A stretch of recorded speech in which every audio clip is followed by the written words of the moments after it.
আমার বাসার নিচের অবস্থা।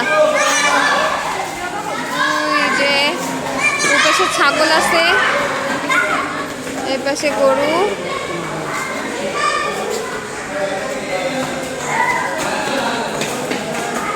কি খুশি দেখছিস?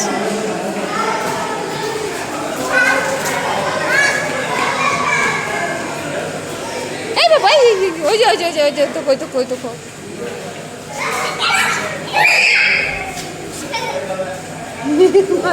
করতেছে, ওইটাকে একটা ভিডিও করে নি।